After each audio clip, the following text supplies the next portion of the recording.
Students, in previous two videos we have seen the genetic code and the properties of genetic code. Today we will see the actual process of the translation. In translation, as we know the definition of translation, in central dogma we have seen the definitions of the transcription and the translation. Now translation is from DNA, mRNA is synthesized and from mRNA to protein. ही जी process असते तिला आपण म्हणतो translation.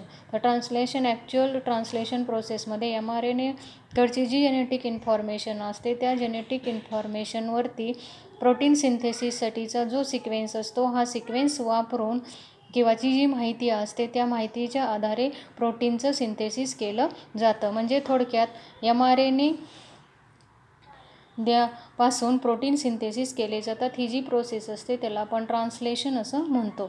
इथं actually mRNAवरचा जो sequence असतो हा न्यूक्लिओटाईडचा सिक्वेन्स असतो आणि हा न्यूक्लिओटाईडचा sequence it is converted into the sequence of the amino acids किंवा sequence of the proteins. Now before study the actual process of the translation we have to study the two steps. त्याच्यामध्ये पहिली जी step आहे याच्यामध्ये inactive फॉर्ममध्ये जे amino acids आहेत ते amino ॲसिड्सला active करण्याची गरज असते.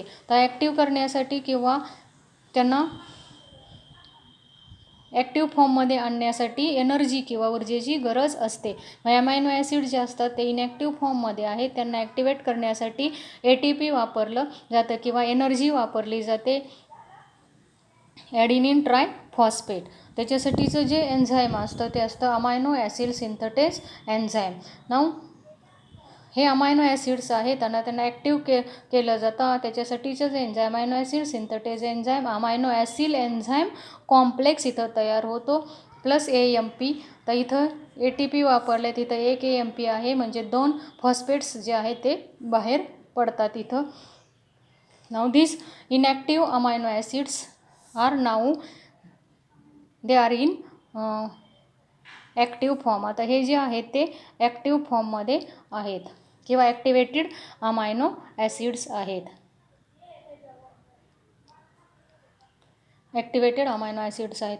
असंच वेगवेगळी जी अमायनो ॲसिड्स आहेत आपल्याला माहीत आहे 19 अमायनो ॲसिड्स आहेत आणि त्या अमायनो ॲसिड्सला ॲक्टिवेट करण्यासाठी वेगवेगळे अमायनो ॲसिड सिंथेटेज एन्झाईम उपलब्ध असतात. म्हणजे 20 amino acids they are participating in the actual process of the protein synthesis आणि त्यांना ॲक्टिवेट करण्यासाठी वेगवेगळे अमायनो ॲसिड सिंथेटेज एन्झाईम असतात. आणि स्टेप 2मध्ये आपल्याला बघायचं आहे formation of charged tRNA. Charged tRNA म्हणजे ट्रान्सफर RNA किंवा यालाच लोडेड tRNA असं सुद्धा म्हणतात. लोडेड tRNA किंवा चार्ज्ड tRNA किंवा लोडेड tRNA म्हणजे काय? It is activated amino acid जे असतं carrying tRNA is called charged tRNA. Activated केलेला हा अमायनो ॲसिड कॉम्प्लेक्स घेऊन जाणारा जो tRNA असतो त्या tRNAला म्हणायचं लोडेड tRNA. तर डायग्राममध्ये आपण बघतोय हा आहे mRNA. ह्या mRNAवरती आहेत हे जेनेटिक कोड इथं दिसत आहेत आपल्याला GUC CAG अशा प्रकारे इथं जेनेटिक कोड आहेत. आणि या mRNAवरती इथं हा दिसतोय हा tRNA. आता आपल्याला बघायचं आहे ॲक्टिवेटेड किंवा लोडेड tRNA म्हणजे काय. तर हा जो tRNAचं हे जे स्ट्रक्चर दिसते आपल्याला या ठिकाणी त्याची अँटीकोडॉन लूप दिसते. अँटीकोडॉन लूप आहे आणि ह्या अँटीकोडॉन लूपनंतर इथं जो दिसत आहे इथं 5 प्राईम एंड आहे आणि त्याचा 3 प्राईम एंड आहे. आता हा जो 3 प्राईम एंड जो आहे ह्या 3 प्राईम एंडला अमायनो ॲसिड अटॅचमेंट साईट असते किंवा इथं अमायनो ॲसिड्स जे आहेत ते अटॅच होत असतात. इथं दाखवलेलं आहे ग्लुटॅमिक ॲसिड जे हे ॲक्टिवेटेड अमायनो ॲसिड झालं. हे ॲक्टिवेटेड अमायनो ॲसिड जेव्हा tRNAला बाइंड होतं आणि तेव्हा त्यालाच ॲक्टिवेटेड tRNA किंवा लोडेड tRNA असं म्हणतात. ॲक्च्युअल प्रोटीन सिंथेसिसमध्ये स्टेप्समध्ये पहिलं आपण बघणार आहे assembly of ribosomal subunits. Assembly of ribosomal subunits. Ribosomal सबयुनिट्सची असेंब्ली आपण बघतो. ॲज वी नो रायबोसोम जो असतो ह्या रायबोसोममध्ये 2 सबयुनिट्स असतात. एक स्मॉलर सबयुनिट असतो, स्मॉलर सबयुनिट,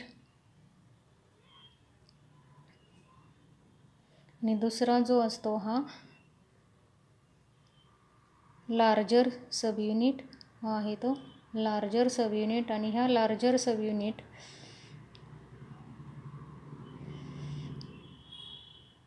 ह्याच्यामध्ये 3 साईट्स असतात. एक जी असते ती ए साईट असते, दुसरी जी असते ती पी साईट असते आणि तिसरी जी असते ती ई साईट असते. स्मॉलर सबयुनिट जो असतो हा mRNA बाइंडिंग साईट असते.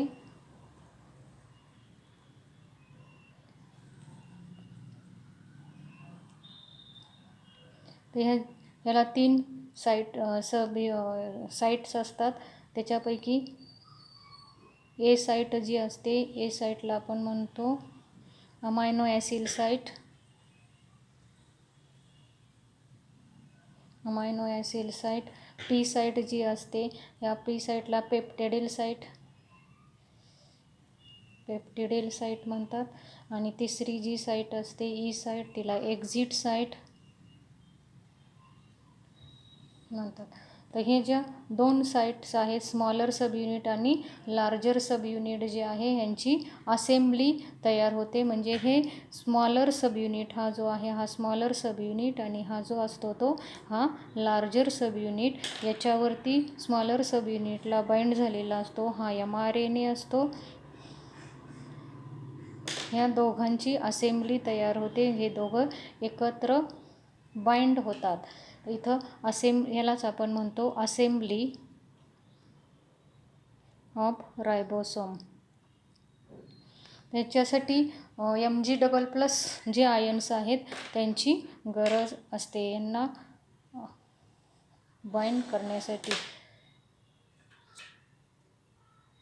इथं ही असेंब्ली, इथं हा स्मॉलर सबयुनिट आणि हा खाली दिसतोय हा larger subunit.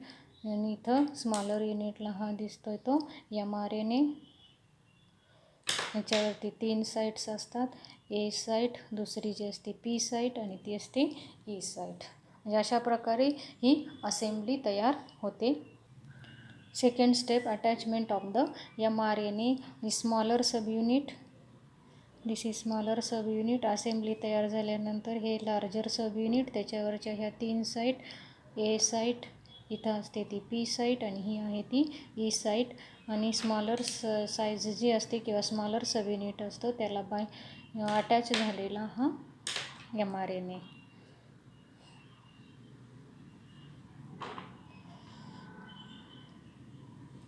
Third step is the polypeptide synthesis.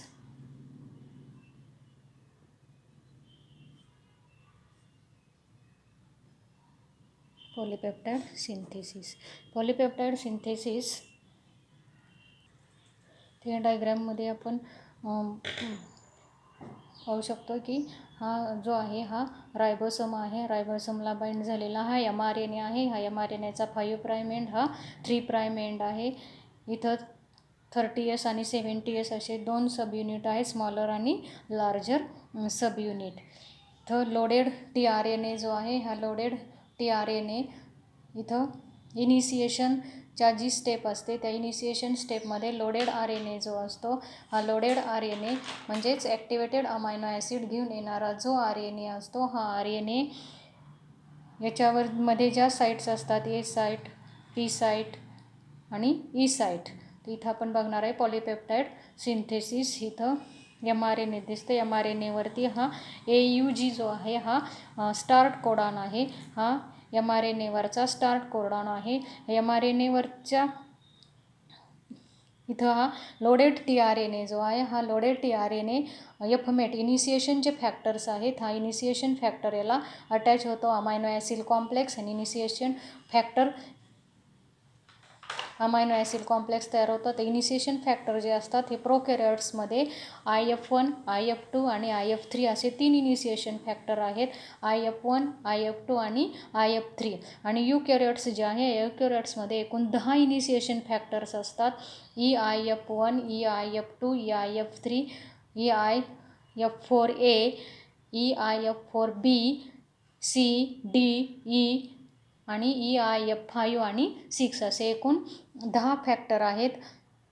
त्याचप्रमाणे चेन इनिशिएशनमध्ये GTP म्हणजे ग्वानोसाइन ट्रायफॉस्फेट चार्जड TRA आणि रायबोसोमचे सब युनिट्स या सगळ्याची गरज असते.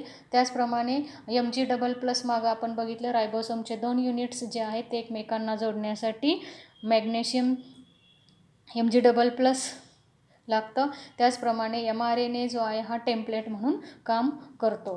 तर इथं इनिशिएशन कोडॉन जो इथं आपल्याला दिसतोय हा AUG इनिशिएशन कोडॉन आहे mRNAवरती. इथं हा लोडेड tRNA जो आहे ह्याला इनिशिएशन फॅक्टर्स जे आहेत इनिशिएशन फॅक्टर IF1, IF3 हे प्रोकॅरियोट्समधले इनिशिएशन फॅक्टर्स आहेत. इथं IF1, IF2 इथं अटॅच झालेले आहेत इनिशिएशन फॅक्टर आणि एफमेट इथं दिसतं एफमेट tRNA आणि इनिशिएशन फॅक्टर्स. तर इथं इनिशिएशन फॅक्टर IF3 वापरलेला आहे. हा मिथिओनाइन हा अमायनो ॲसिड कोणता आहे इथं आलेलं मिथिओनाइन. तर इथं AUG जो आहे हा AUG इनिशिएशन कोडॉन आहे हा. आणि इथलं हे जे अमायनो ॲसिड ह्यानी tRNA कॅरी केलेलं आहे हे इथं दिसतंय. तर ह्याचा इनिशिएशन कॉम्प्लेक्स इथं तयार झाला.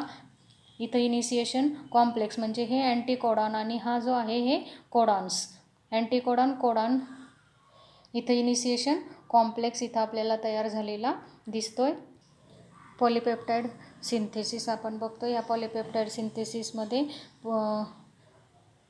हा आहे लार्जर युनिट, हा स्मॉलर युनिट रायबोसोमचा. हा रायबोसोम टेम्पलेट म्हणून काम करतोय. तर इथं ह्याला 3 साईट आहेत ए site, P site, E site आपण बघितलं. ह्याच्यावर हा mRNA स्मॉलर सब युनिटला बाइंड झालेला आहे. त्याच्यावरती आहेत हे जेनेटिक कोड्स आहेत. नाव हा जो tRNA दिसतो इथं हा tRNA हा चार्जड tRNA आहे. इनिशिएशन फॅक्टर एफमेट त्याला अटॅच झालेला आहे. त्याचबरोबर ॲक्टिवेटेड इथं अमायनो ॲसिड आपल्याला दिसतंय.